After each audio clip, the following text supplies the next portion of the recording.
What's up, guys? Today we're going to be doing some testing and actually a little bit of data analysis on the numbers that we are getting from the tests that we're doing.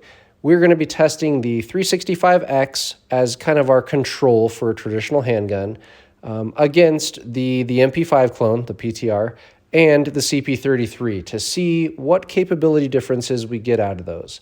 I'm not including any stocked or braced guns here, and I'm not including my AR in this, simply because I'm looking at the guns that give you maximum agility in the smallest footprint that would let you effortlessly move through residential doorways. While you can do that with my shorty AR and somewhat with my my short 12 gauges, it's a bit harder. So I'll cover that in another video about why I am leaning on these for a gun that you would go explore the house with.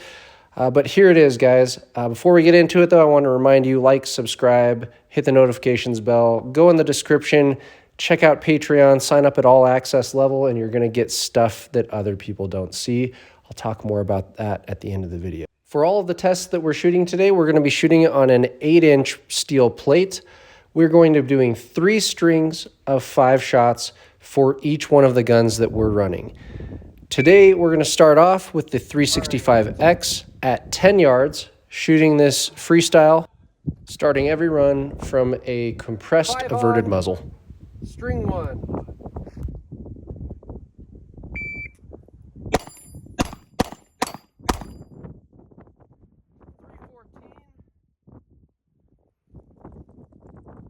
String 2. Oh, that is, sorry.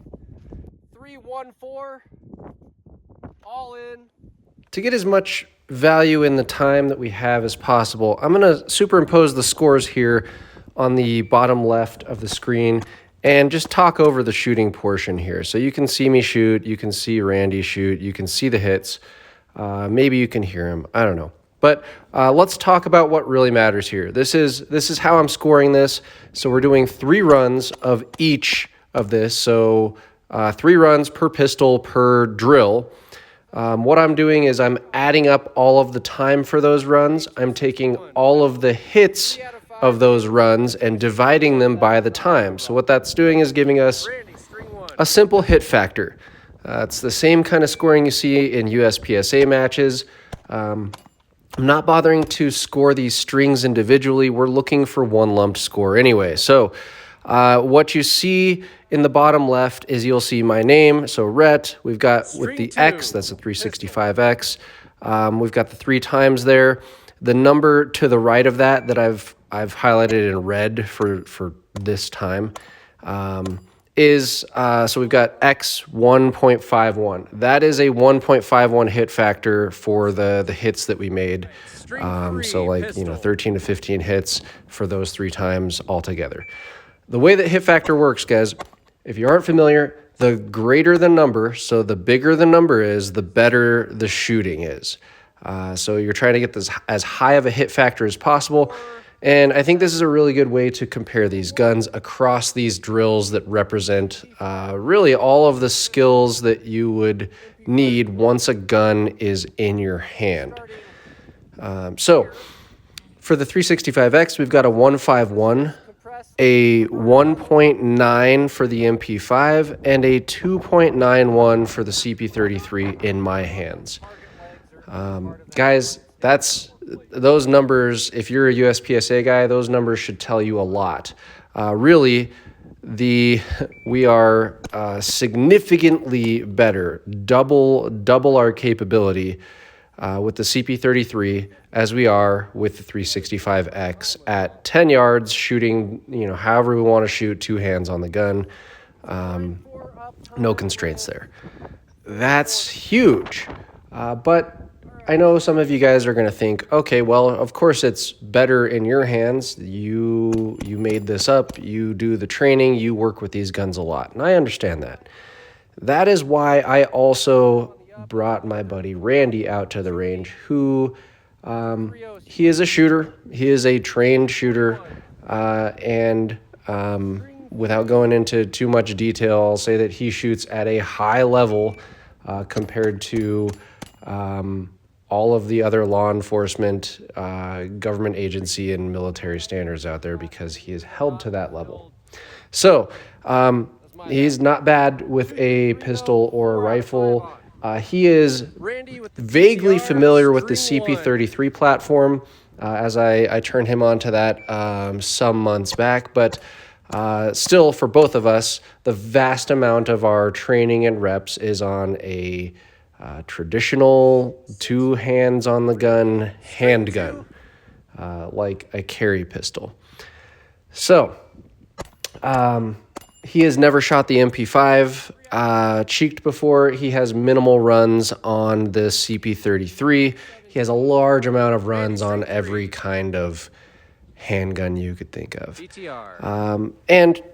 And well, we're seeing right now there's still a significant performance boost. So for Randy on the 365X, he has a 0.79 hit factor. On the MP5, he has a 0.96 hit factor. That's doing better with a gun that he has never, a gun in a form factor that he's never shot, with a trigger that he's never shot. Those were his first rounds with that gun, already outperforming the more familiar format. And then with the CP33 in his hand, that jumps up to 1.8 hit factor.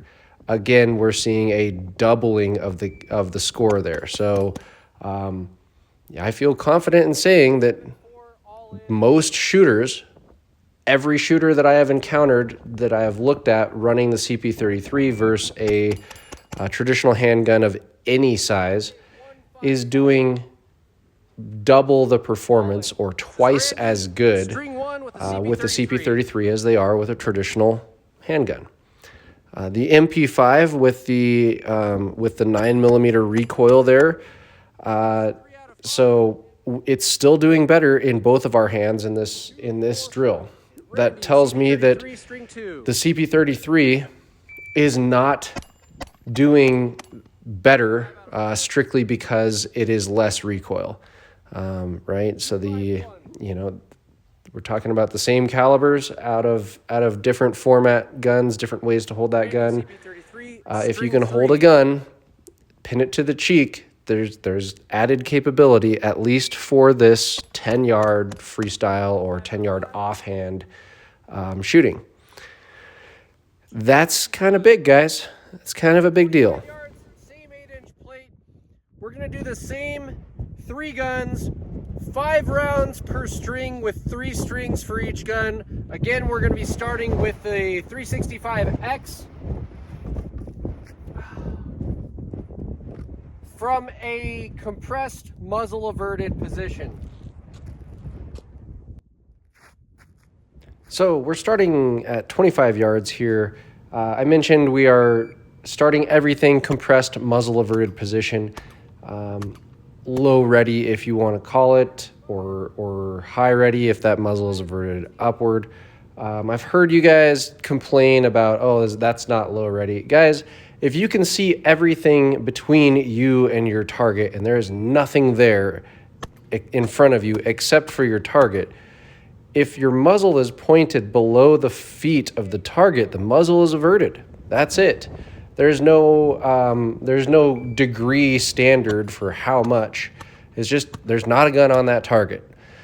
So at longer distances, it looks like that gun is pretty close. But guys, the reality here is you're not pointing the gun at that target. You knew that if you were to press the trigger right then, it is going to hit the ground in front of that target or go over that target. It is not going to hit. That's all that matters.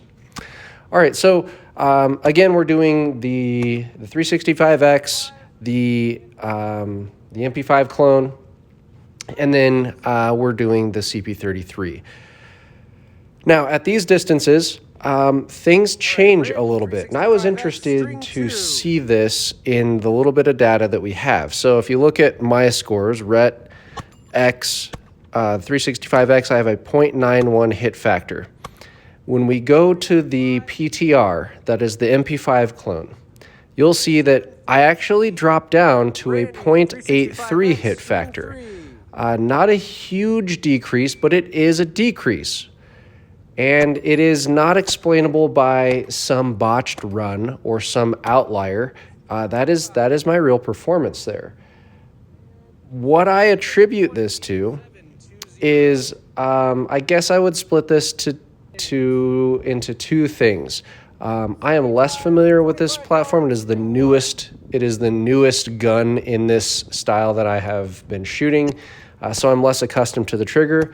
But what I think is more important here is that the trigger is the biggest issue here. This trigger it has like a really goofy first stage where it's just a bunch of weightless float or slop in the trigger. And then you hit a wall, but it's not actually the wall. It's a very long, squishy section where you're riding against a hard spring tension. And then in there is a second wall where you can feel it stack just before a break. I wouldn't call this, like all of the transitions between these stages in the trigger are fairly crisp. It's fairly predictable if you are ready for it. But I think that, it's a heavier trigger, and it's unlike all of the other triggers in this test. So for precision shooting, this is the PTR has a better MP5 trigger than all of the other MP5s I've run. It is still significantly more difficult to manipulate that trigger than the other guns in this test, and I think that's what we're seeing here at 25 yards, where trigger control actually does matter, right? It's very easy for me to put the sights on target at this distance, and I can do it quickly, but holding them on target through the various walls and changes in pressure and lumpiness of that trigger is difficult. And so I dropped down a little bit on my score for the PTR. And then you see I climb drastically. I make a significant increase in improvement when I go to the CP33 because, CP33 has a real nice trigger, and it is really easy to fire from the cheeked position there. So those are my scores. I've got a 0.91 for the 365, 0.83 for the MP5 clone, and then a 1.42, a really big jump for the CP33. What solidifies my belief that this is probably triggers showing themselves here is that Randy had an identical dip and increase. So he has a 0.41 hit factor for the 365X. He has a 0.32 for the MP5 clone. So the same little dip, although that dip is much more pronounced in his score because, the lower the hit factor the more that tiny increase is going to matter percentage wise, right? And then he has a 0.75 hit factor for the CP33, so a really big increase, right? 0.41 to 0.75. That's almost double the capability or shootableness, or double your score between the 365X and the CP33. So really it's showing here at any distance the CP33 is double the capability of a handgun. Back at 10 yards, 8-inch plate, we are going to do a little combo test here. So we're going to do single hand shooting, and we're going to do left hand only. So we're both right-handed shooters. We're going to do left hand only shooting. Still 3 strings of 5 on this 8-inch plate. When I wrote the protocol for this set of tests, originally I was going to break this one up into 2 different tests. So I was going to do a weak hand freestyle set of runs and then a strong hand only set of runs. I decided to combine those to just do weak hand only to really make this as hard as possible to see if we would reverse any of the trends that we have seen in the previous set of tests. And I'm glad that I did it. Yeah, the results here were not a reversal of any of the trends. They were actually an enhancement of what we're seeing in the previous tests. So I'll start with my scores. I hit a 0.71 hit factor with the 365X. Jumping to the MP5 clone, there's added complexity there because this does not have an ambi selector. So it was really hard to take the gun from safe to fire using the knuckle of my trigger finger to do that. If I removed that from the data, then I think that you would see, if we had an ambi selector for this gun, we would see an increase in my scores there and Randy's scores there. But still, nonetheless, I was able to run this gun better left hand only than I do the 365X left hand only, even though this is my first time ever shooting the MP5 clone left hand only, and I have put literally thousands of rounds into weak hand only training for my 365X.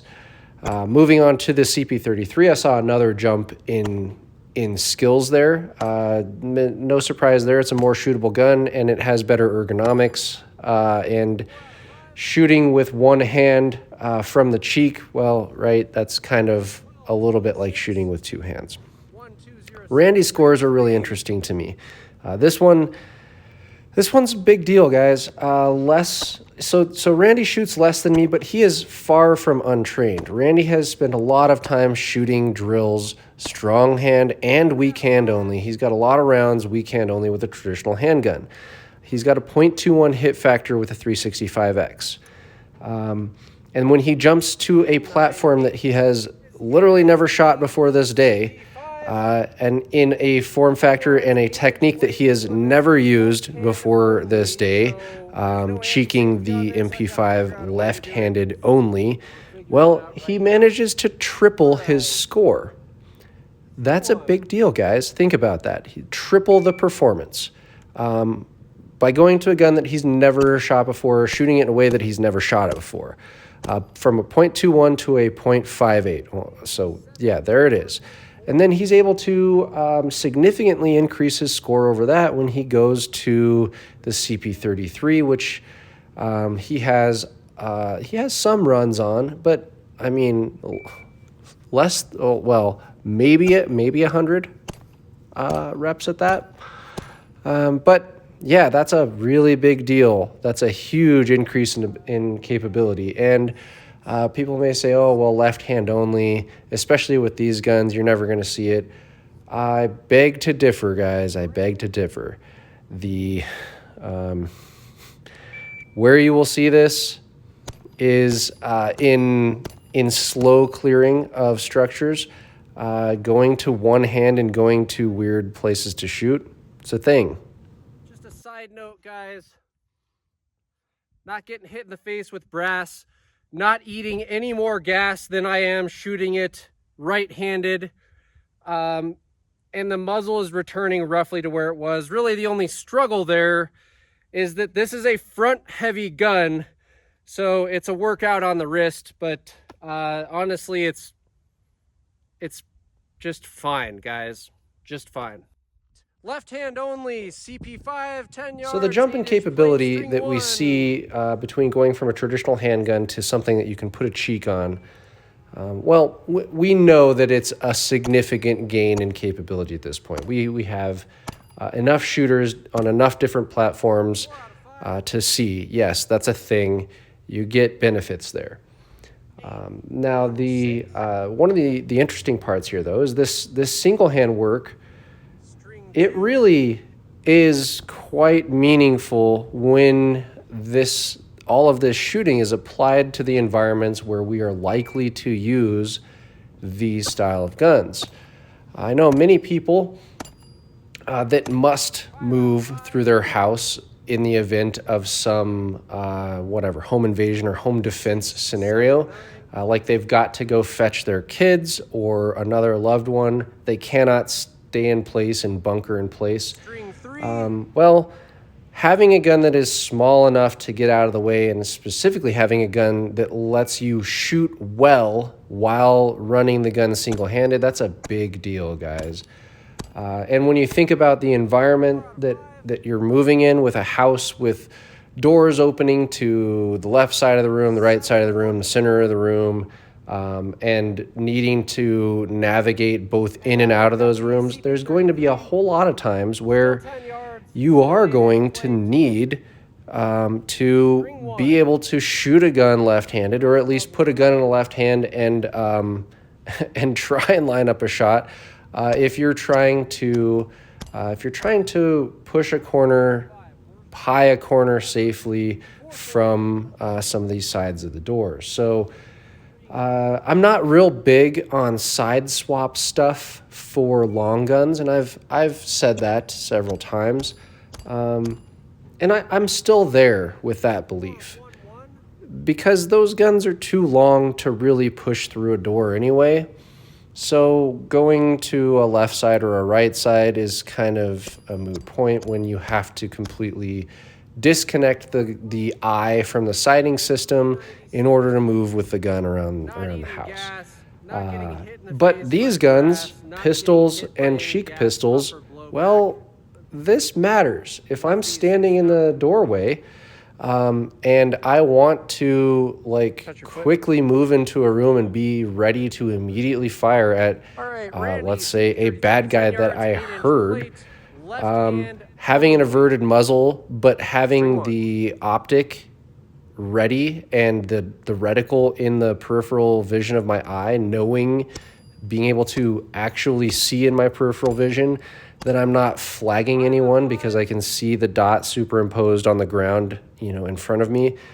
That's a big deal, and it's a really big capability gain compared to what you would be doing with that, single-handed, maybe weak-handed pistol, even if it's a dot-equipped pistol that is pulled in, maybe a compressed, averted low muzzle, to the same scenario, because you have far less visual assurances where that gun is floating, and it is much, much more difficult to drive that gun out into space with a weak hand that you have less reps on, and with only one point of contact on the gun, find a dot.